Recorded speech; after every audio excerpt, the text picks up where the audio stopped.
இந்த நாடு பார்த்ததுண்டா? தன் வீட்டை பார்க்காமல் வாழ்வை பார்க்காமல் இந்த நாடு முன்னேற நாளும் உழைத்தவரை இந்த நாடு பார்த்ததுண்டா? அனைவருக்கும் வணக்கம்.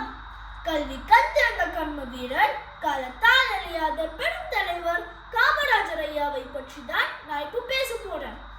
ஊர் விருதுநகர், பேர் காமாட்சி. 15/7/1903 பிறந்தார்.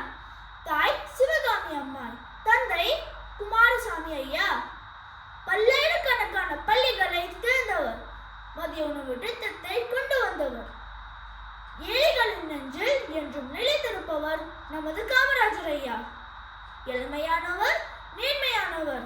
அவர் இருந்தபோது அவரிடம் இருந்தது 4 சட்டைகள், 2 வேஷ்டிகள், 2 ஜோடி செருப்புகள் மற்றும் 130 ரூபாய் மட்டுமே.